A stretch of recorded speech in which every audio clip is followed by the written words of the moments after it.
Muy buen día. Les saluda Aura Elena Rojas Guillén desde la Universidad Bolivariana de Venezuela. En esta oportunidad, para conversar algunos temas alrededor de la pedagogía crítica y la educación popular, en tensión con la praxis universitaria, en la que se justaponen aspectos como el de la enseñanza y el aprendizaje, los esquemas curriculares, la función social de la educación en nuestros contextos democráticos, latinoamericanos, etc. Para ello intentaremos acercamientos conceptuales sobre educación popular, pedagogía crítica, praxis, ideología, teoría revolucionaria, basado en algunas líneas pedagógicas desarrolladas por ilustres maestros como Simón Rodríguez, Pablo Freire, Estela Quintar, Hugo Semmelmann, Peter McLaren, así como de ingentes intelectuales de la talla de Ludovico Silva, Boaventura de Sousa Santos, Karl Marx, Immanuel Kant, Jürgen Habermas, Michel Foucault, entre otros. Estaremos diciendo que una dimensión sobre la pedagogía crítica o la educación popular sigue aún en nuestros días presentando ribetes de actualidad en la medida en la que ambas ideas fuerzas, desde el punto de vista conceptual, han sido tenidas como estrictos sinónimos, lo cual ha producido algunas dificultades a la hora de pensar el hecho educativo, sus actores, contextos, premisas ontoepistemológicas y fundamentalmente a lo que hace a la construcción de propuestas curriculares, propuestas éticas, políticas, sociales, económicas y culturalmente estructuradas en los distintos niveles de la educación, incluida la educación universitaria. Esto es, ¿de qué van las propuestas educativas amén de los consabidos procesos formativos per se? ¿Qué potencialidades éticas, políticas, sociales, económicas y culturales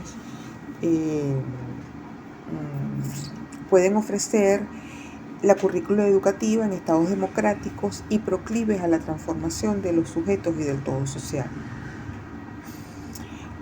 Pues bien, un acercamiento a estas interrogantes nos los propone la pedagoga y socióloga Estela Quintar al asumir que el hecho educativo de nuestra hora será posible si esta la pensamos, abrimos comillas, como acompañamiento, hospitalidad y recibimiento del otro en su radical alteralidad, que contra la horrible novedad del totalitarismo es un deber pensar la educación como natalidad y creación de novedad, es decir, como acontecimiento ético. Cierro comillas. Este posicionamiento epistémico precisa, pues, de las necesarias correspondencias conceptuales. Diremos entonces que la educación popular ha tenido distintos clivajes en su devenir histórico. Platón, por ejemplo, redactó un conjunto de leyes referidas al tema y a la responsabilidad que le competían a los gobernados. Abro comillas.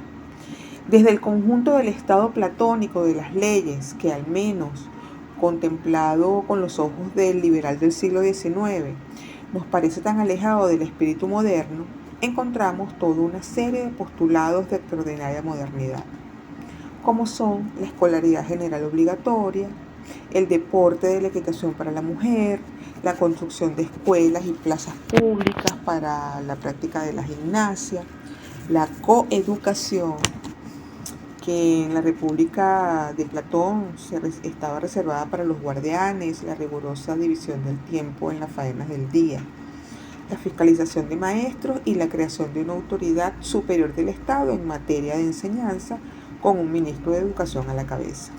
Cierro comillas. Esto lo tomamos del filósofo Werner Heyer en su texto Paideia, los ideales de la cultura griega.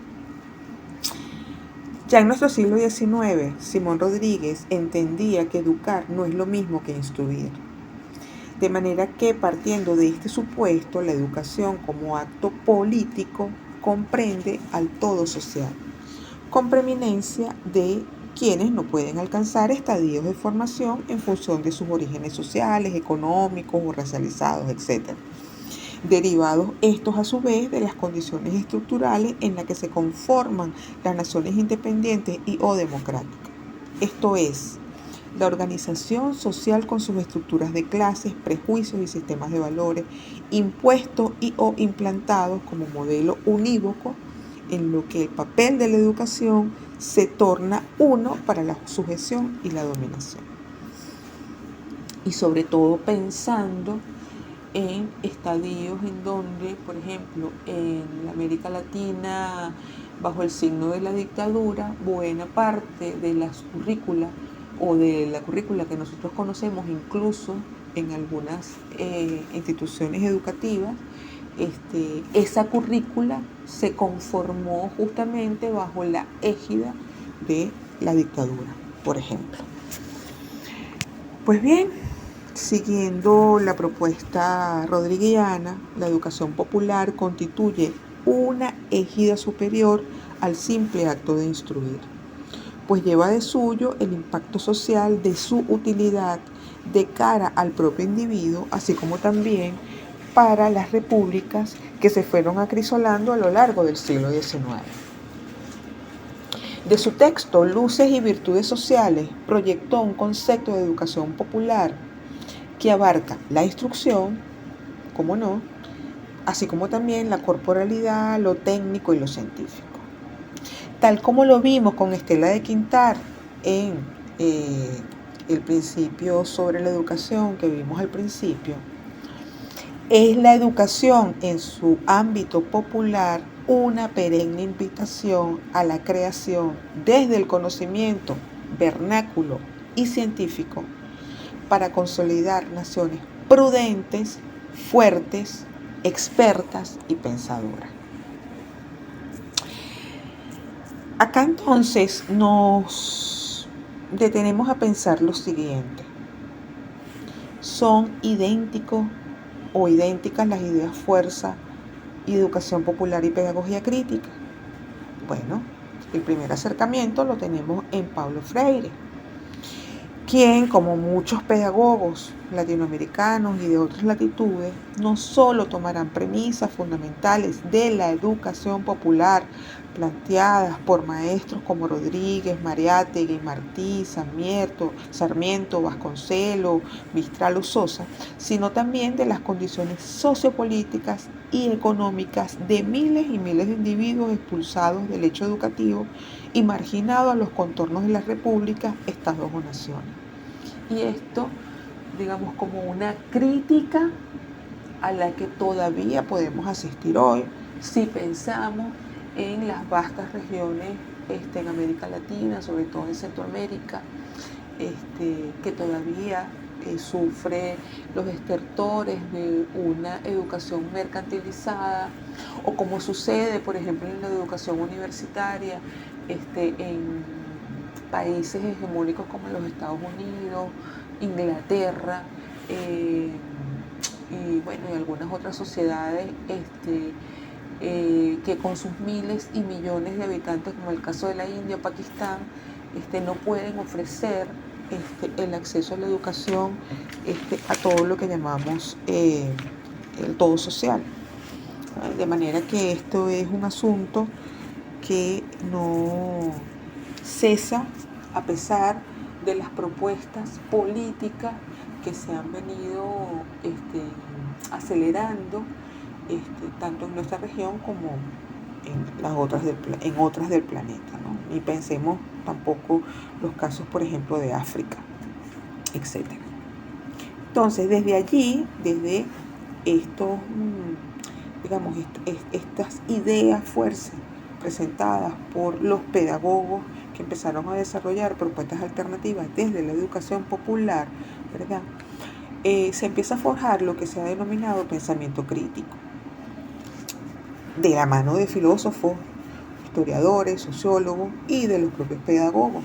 Pensemos, por ejemplo, en la Escuela de Frankfurt y todo lo que desarrolló incluso el propio Carlos Marx, ¿no?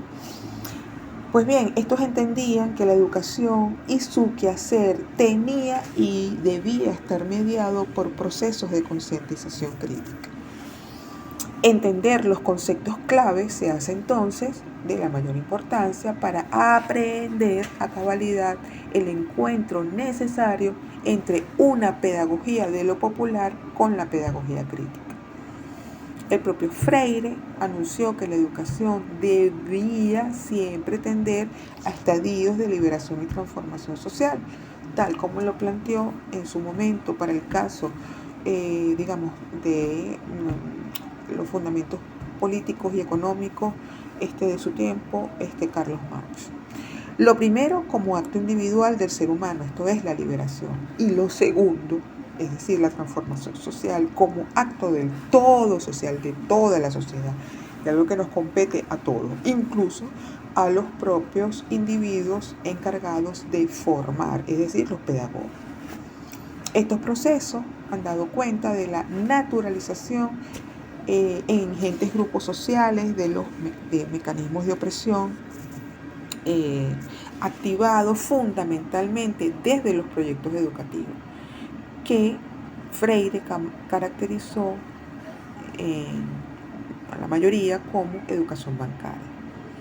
De allí la necesidad de autoevaluarnos en nuestro devenir histórico-social, dado que Freire, en su texto La educación como práctica de la libertad, nos advertía esto.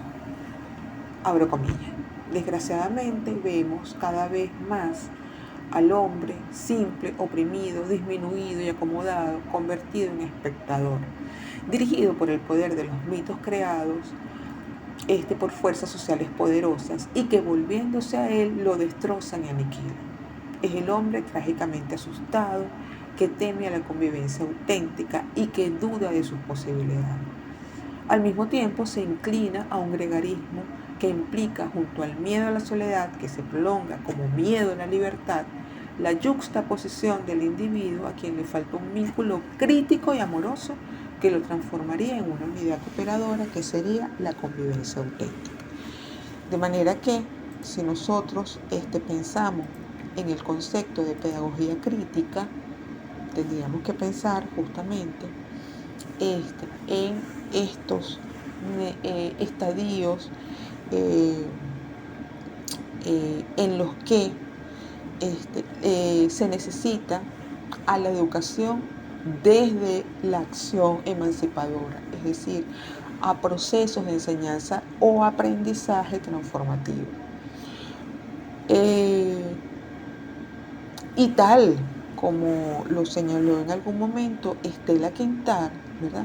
Estos procesos de enseñanza-aprendizaje transformativo están muy relacionados, ¿verdad?, con nuestros propios sistemas sociales. No tener conciencia de lo que en el pasado y en el presente tenemos como sistemas sociales nos impiden justamente accionar tanto los elementos que fundamentan la epísteme de la educación popular, así como también los de la pedagogía crítica.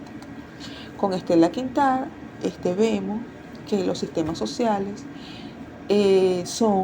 han sido históricamente sistemas de sentidos comunicacionales, donde el otro no es considerado solo como un objeto, sino como otro yo promotor de sentidos y significados, con lo cual se hacen necesarios nuevos mecanismos de reducción de la complejidad. Ante todo, el lenguaje y la conciencia reflectiva como mecanismos de generalización y selectividad. Y esto, cierro comillas, y esto lo podemos encontrar en un texto de Estela Quintar que se llama La enseñanza como puente a la vida. ¿Sí? Entonces,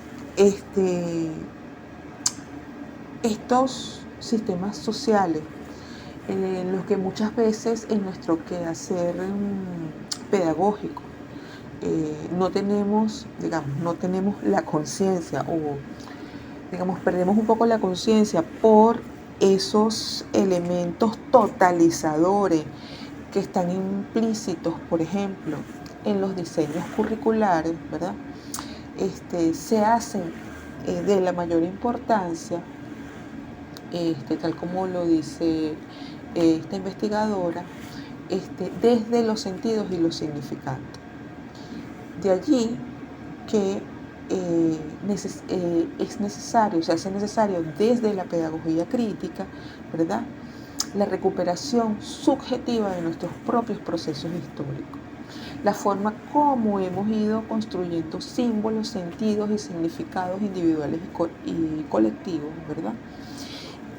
De manera que esa interpretación crítica no pase solamente por los clivajes sobre las situaciones creadas desde el mundo del opresor respecto del oprimido, sino también desde los escenarios de la conciencia y del inconsciente colectivo, es decir, de los procesos tanto subjetivos como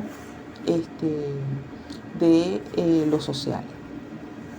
La misma autora, Estela Quintar, nos señala lo siguiente, abro comillas, es desde esta perspectiva que los conceptos considerados como estructurantes de pedagogía como ciencia crítica, autorreflexión, comunicación, emancipación, historicidad, se resignifican.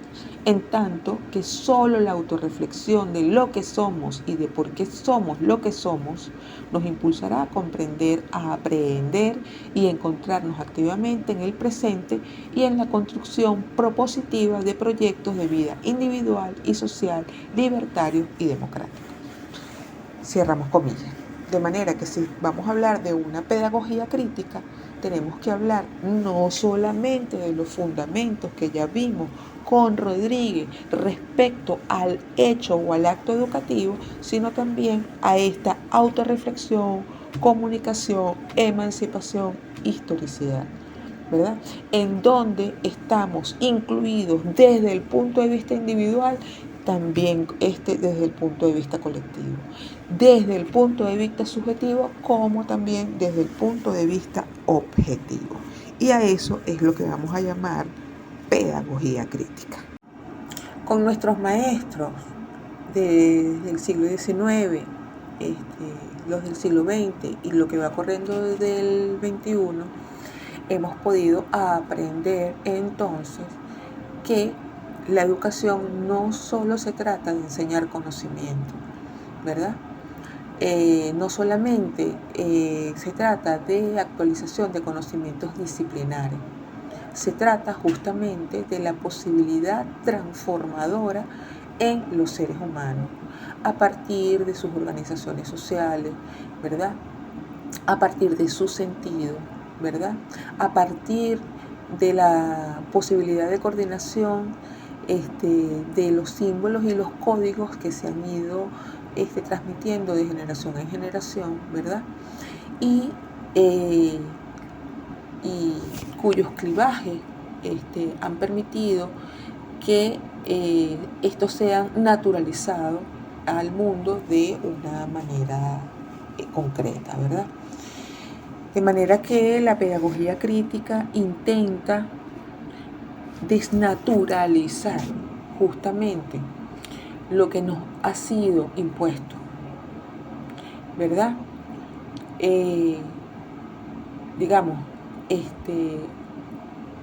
¿Qué es lo que se nos ha impuesto como acto educativo? ¿Qué es lo que se nos ha impuesto como acto curricular, ¿verdad? ¿Cuáles son los fundamentos científicos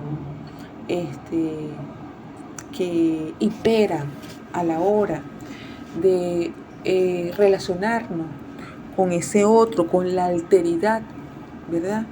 En tanto actor del hecho educativo? Y cuáles son las capacidades que los actores del hecho educativo y la propia pedagogía y la propia educación en sí misma ha tenido para promover estadios de libertad, entendidas como capacidad de elección, ¿sí? Entonces,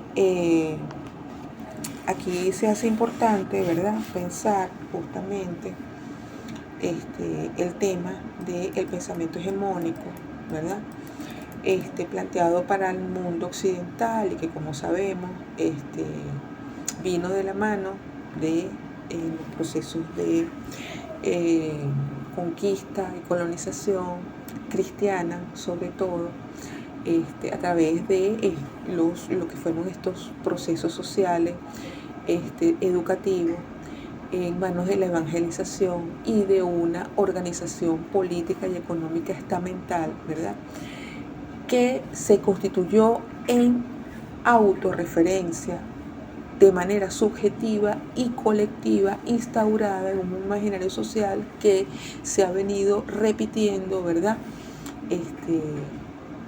y que nos hace, ¿verdad?, sentir y aceptar la vida del mundo civilizado, esto entre comillas, de una determinada manera, ¿verdad? Entonces, es importante que veamos, por ejemplo, con Gramsci y con Foucault, ¿verdad?, los conceptos de hegemonía e incluso de verdad. Digamos que la hegemonía, ¿verdad?, siguiendo a Gramsci, no se refiere a ideas, sistemas, símbolos, simbólicos abstractos ni dominaciones absolutas por el poder de confrontación, sino al modo en que se materializan en prácticas cotidianas, de tal manera que es su experimentación la que determina su profunda influencia en nuestra conciencia, al tiempo que al ser experimentadas tales prácticas son autoconfirmantes. Y aquí estoy parafraseando a Gramsci, ¿verdad? Así que el objetivo de lo hegemónico siempre va a ser consolidar la siguiente idea: lograr que la comprensión de lo que sucede en la validación del uso cotidiano de categorías y modelos y sentidos y significados comunicacionales y cotidianos sean vividos como el único modo posible de comprensión y acción del y en el mundo. Y aquí nos acercamos a la idea de verdad que manejó Michel Foucault, es decir, el único modo posible de comprensión y acción del y en el mundo. Desde allí asumimos, o habíamos venido asumiendo, ¿verdad?, en Venezuela y en América Latina, la educación como un campo de la hegemonía. Por eso es que educadores como Freire, como Quintana, y muchísimos otros, ¿verdad?, plantean esta ruptura, ¿verdad?, desde la praxis y la teoría revolucionaria. Es decir,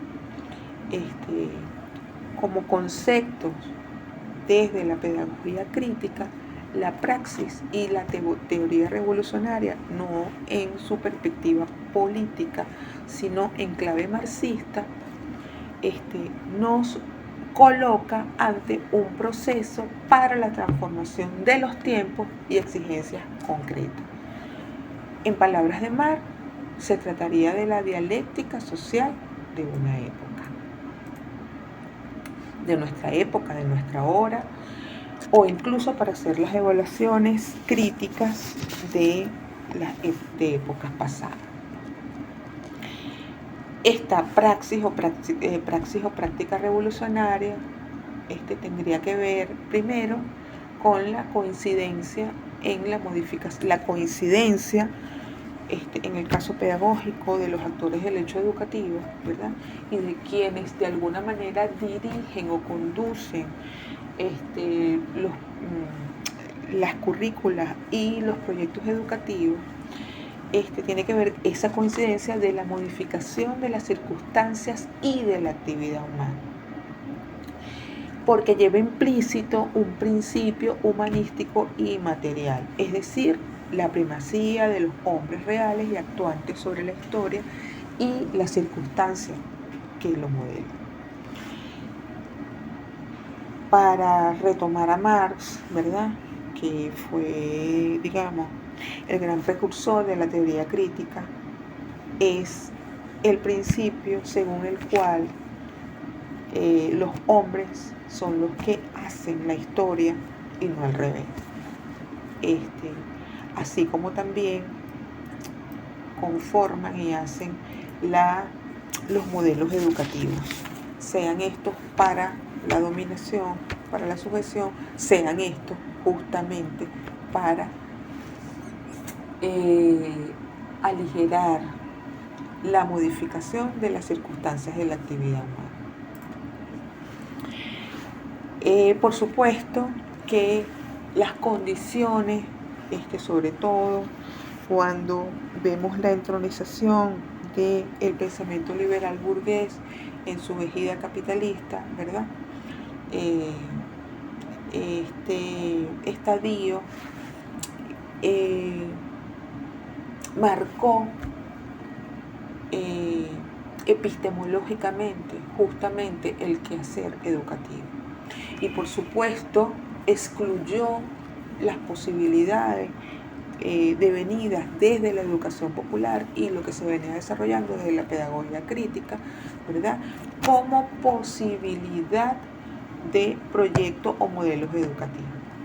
Este capitalismo material e ideológico, ¿verdad?, tenía que ver con la acumulación de conciencias y de lealtades ideológicas hacia ese sistema, el cual tenía como objetivo el beneficio material en metálico para el mismo, es decir, para el capitalismo. De allí que sea importante, ¿verdad?, en los estadios de la pedagogía crítica, recuperar, por ejemplo, el concepto de ideología, el cual tenía que ver con los sistemas de creencias destinados a afirmar el orden de dominación y explotación existente.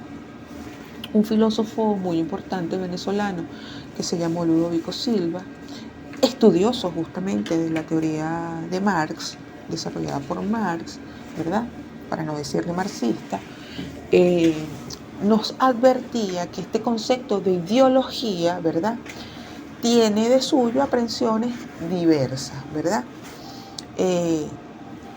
Y fíjense que en uno de sus textos, que se llama Antimanual para marxistas, marxólogos y marxianos, nos decía lo siguiente con respecto al concepto de ideología. Ha llegado a significar las cosas más dispersas, ayer como hoy. Comenzó con la pretensión de ser una ciencia y ha acabado, por muchos motivos, por ser algo así como lo opuesto a la ciencia. Ha designado de modo global la espiritualidad de las sociedades, pero también ha llegado a significar el enemigo de esa espiritualidad. Ha servido de bandera revolucionaria, pero también de bandera contrarrevolucionaria.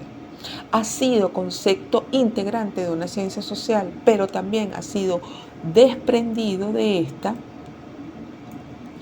para conformar separación que ha intentado ser remediada con la integración del concepto de una filosofía social. Ha servido para designar la conciencia de clase, pero también para designar la inconsciencia de las clases explotadas respecto de la explotación de que son objeto. En fin, ha recorrido todo un espectro teórico que va desde los tonos más pálidos hasta los más fuertes y vivos. Cerramos comillas. Repetimos, el concepto de ideología tenemos que reservarlo al decir del pensamiento crítico, sobre todo desarrollado desde el pensamiento planteado por Marx y explayado por Ludovico Silva como sistema de creencias destinadas a afirmar el orden de dominación y explotación existente. Igualmente, en su texto que les comenté, Antimanual para uso de marxistas, marxólogos y marxianos, Ludovico Silva nos aclara mucho más el panorama con respecto al concepto. Abro comillas. Si se usa rigurosamente el vocablo ideología, se denotará siempre un campo de acción mental encargado de preservar los valores de la clase opresora, y es un campo que actúa en la mente de los oprimidos como fuente irracional de lealtad hacia el sistema de opresión. ¿Cómo denominar entonces el campo de acción mental de aquellos oprimidos que luchan conscientemente por liberarse de la opresión? Creo que el mejor nombre fue el que le dio Marx, conciencia de clase. Dentro de su manera dialéctica de observar la historia, había dos opuestos antagónicos que él subrayó firmemente y que los manualistas han postergado: ideología y conciencia de clase. La ideología capitalista ha penetrado tan profundo en nuestro psiquismo que hemos terminado por declarar necesaria la existencia de la ideología y hemos llegado a pensar que a la ideología hay que combatirla con ideología, que es lo mismo que combatir el pecado con vergüenza. Así que esto es bien importante, ¿verdad? A la hora de pensar en la pedagogía crítica, ¿verdad? Porque tal como lo desarrolló Marx, ¿verdad? Esta conciencia de clase tendía a romper primero con las nociones hegemónicas sobre el concepto de ideología, pero además con las concepciones hegemónicas que se implantaron con respecto a otro concepto fundamental para la pedagogía crítica, como lo es el concepto de praxis. Fíjense. Arranquemos primero para entender a qué nos estamos refiriendo cuando hablamos de teoría. Teoría, según el diccionario de filosofía, tiene que ver con, abro comillas, conjunto de reglas, incluso de las prácticas, cuando estas reglas como principio son pensadas con cierta universalidad y además cuando son abstraídas del gran número de condiciones que sin embargo influyen necesariamente en su aplicación. Entonces tengamos este concepto de teoría por allí reservada, ¿verdad? Para pasar ahora al concepto de praxis, que para un filósofo tan importante como Immanuel Kant tenía que ver con lo siguiente. Praxis, abro comillas, en cambio no se llama práctica a cualquier manejo, sino solo a esa efectuación de un fin que es pensada como cumplimiento de ciertos principios de procedimiento representados en general. Cierro comillas. Entonces, pensemos la tensión que existe entre el concepto de teoría y este concepto de praxis que nos abona Immanuel Kant. ¿Sí? Aquí tenemos, ¿verdad?, las abstracciones de un gran número de condiciones, ¿verdad?, influyentes, y para el caso de la teoría y para el caso de la praxis, sería la efectuación, ¿verdad?, de un fin, pensada como cumplimiento de ciertos principios. Hagamos un breve recorrido por este concepto de teoría de la praxis. La praxis deviene del griego praxis, tal cual, ¿verdad? Cuya primera sección tiene que ver con acción, realización, tal como lo vimos del diccionario de filosofía, ¿verdad?, que se suele traducir en actividad práctica, ¿verdad? Entonces, si lo vemos así como actividad práctica, esta se opone a la actividad teórica, ¿no?, en la medida que esta fue valorada como superior, es decir, la teoría por sobre la práctica, la praxis, es decir, lo práctico. Ahí hay una gradación en lo que lo teórico es superior y la praxis es inferior. ¿Ves? Hay una relación ahí de dependencia, ¿sí? Sin embargo, Marx consideró que la actividad teórica en realidad viene determinada por las condiciones prácticas, materiales y sociales en las que se desarrolla la vida social del ser humano, y depende de esta, la teoría depende en muchísimo de la praxis. Es decir, no hay una relación de dependencia, sino que hay una relación de determinación entre teoría y praxis. Y fíjense cómo allí la praxis está determinando los modos en que es interpretada la realidad, ya sea como ideología, ya sea como teoría, etc. Entonces, De este recorrido, fíjense, ¿qué nos decía Karl Marx? Dice, y esto lo extraemos de su texto La ideología alemana.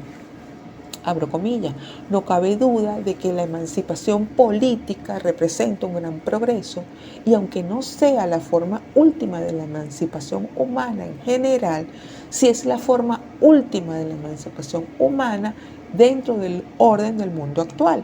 Y claro está que aquí nos referimos a la emancipación social, a la emancipación práctica, cerramos comillas. Entonces fíjense cómo en esta cita hay esta relación que no es de dependencia, sino es justamente el vuelco filosófico que Carlos Marx le da justamente a ese concepto clásico de praxis tomada del mundo griego. Cuando nos venimos al terreno de lo pedagógico, ¿verdad? Y de la educación, nos encontramos con un acercamiento justamente a este concepto de teoría de la praxis en el propio Paulo Freire. Y fíjense, que nos dice este pedagogo brasileño. Abro comillas de su texto, La educación como práctica de la libertad. Comillas. El hombre radical, comprometido con la liberación de los hombres, no se deja prender en círculos de seguridad en los cuales aprisiona también la realidad. Por el contrario, es tanto más radical cuando más se inserta en esta realidad, para, a fin de conocerla mejor, transformarla mejor. No teme enfrentar, no teme escuchar, no teme el descubrimiento del mundo, no teme el encuentro con el pueblo, no teme el diálogo con él, de lo que resulta un saber cada vez mayor de ambos. No se siente dueño del tiempo, ni dueño de los hombres, ni liberador de los oprimidos. Se compromete con ellos en el tiempo para luchar con ellos por la liberación de ambos. Entonces, cierro comillas.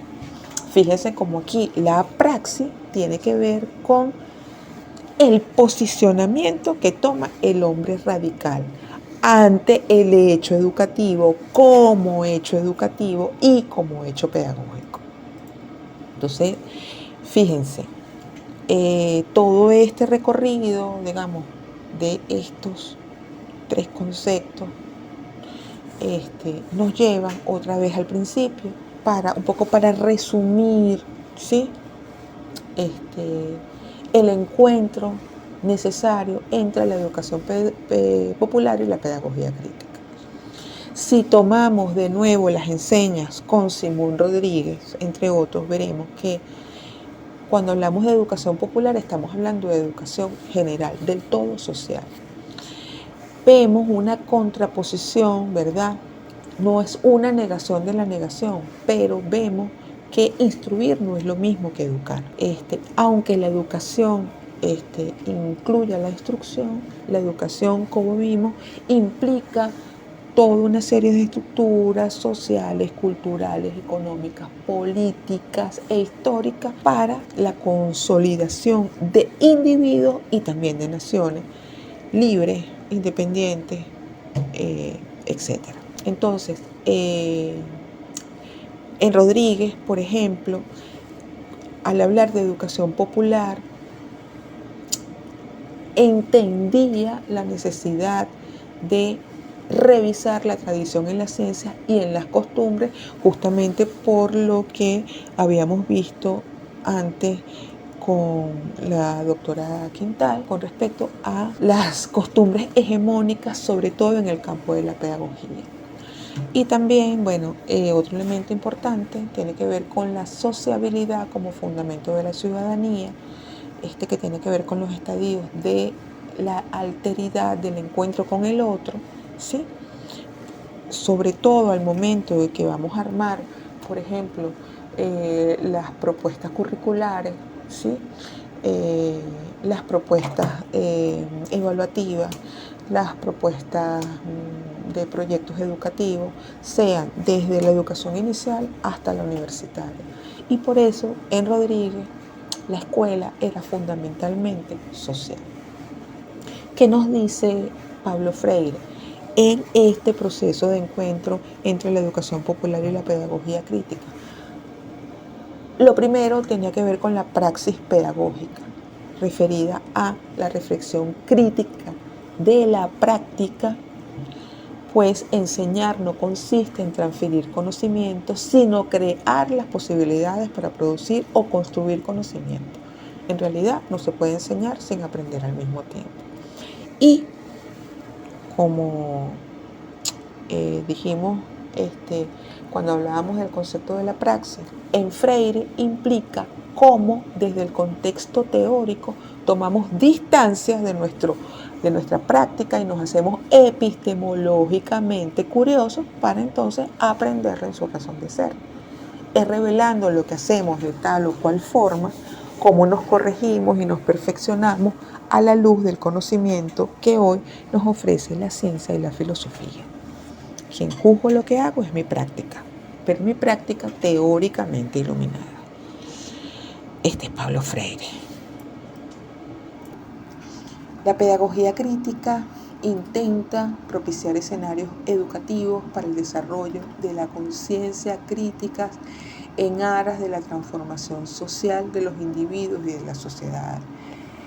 No nos cansamos de repetir esto porque esto transversaliza, ¿verdad?, justamente todas las etapas del quehacer formativo educativo.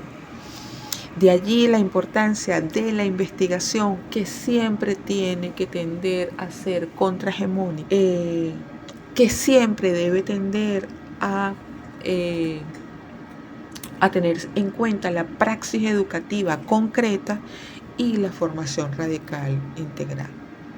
En palabras del pedagogo Peter McLaren, ¿verdad?, la investigación educativa crítica intenta insertar la construcción del significado en el mundo de la vida de quienes toman parte en la educación y en la especificidad de las tendencias históricas y de las formas culturales que dan su configuración a su subjetividad. La investigación educativa crítica crea las condiciones de investigar su realidad y las circunstancias sociales que determinan su vida cotidiana. Cierro comillas. Esto lo hemos tomado del texto Pedagogía Crítica, Resistencia Cultural y la Reproducción del Deseo. De manera que nosotros podemos celebrar tanto en la República Bolivariana de Venezuela como en buena parte de América Latina, en algunos lugares de nuestro planeta, el habernos dado cuenta de la importancia que tuvo en su momento la propuesta de la educación popular, en tanto fortalecedora, si cabe el término, ¿verdad?, de una pedagogía crítica que nos ha ayudado a aprender no solamente los niveles ontoepistemológicos que están inmersos en la propia pedagogía crítica, sino también en las propias circunstancias en las que están inmersas o en las que hemos estado inmersos los hombres y mujeres que participamos del hecho educativo. Justamente esta posibilidad advertida por Marx con respecto a la modificación no solamente de las conductas, de las aptitudes y de las actitudes, tiene que ver también con la posibilidad de la modificación de los modelos educativos inmersos en currícula que no dan cuenta de que, por ejemplo, el propio educador necesita ser educado, pero también necesidad de las constantes modificaciones de las circunstancias de las actividades humanas, entendidas racionalmente como práctica revolucionaria. E insisto que esto no tiene que ver solamente con la práctica revolucionaria desde el punto de vista político, sino también desde el punto de vista del quehacer pedagógico, del quehacer cultural y de los insumos que nos permite la disciplina histórica aquilatar para poder tener, por un lado, la conciencia de los presupuestos elitistas, racistas, discriminatorios, etcétera, que ponen siempre en presión al propio hecho y al propio acto educativo, ¿verdad? Entonces, esta coincidencia entre la educación llamada popular desde el siglo XIX, a la praxis implícita en la pedagogía crítica, se ven entrecruzadas por las urgencias del propio hecho educativo y sus enclaves en los ámbitos sociales, económicos, políticos e históricos, repetimos, que signan el quehacer de la formación, tanto de los educandos como de los educadores, en todos los niveles en los que esto se produce. Cerramos esta conversa, este encuentro, de nuevo con el maestro Paulo Freire, en una de sus obras más importantes que recomiendo que sigamos, que se llama Cartas a quien pretende enseñar,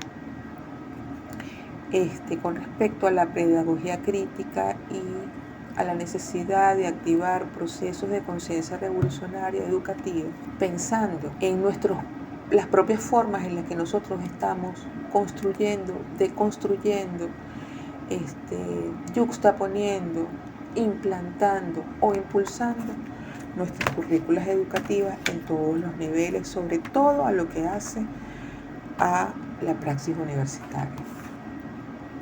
Paulo Freire, en sus Cartas a quien pretende enseñar, nos invita a lo siguiente, desde la pedagogía crítica.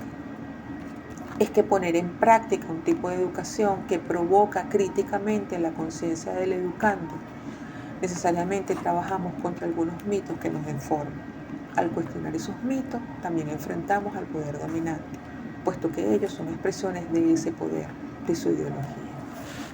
Así que es bueno que recordemos a qué nos estamos refiriendo cuando hablamos de praxis, cuando hablamos de ideología, cuando hablamos de conciencia crítica y sobre todo cuando hablamos de pedagogía crítica. Muchísimas gracias.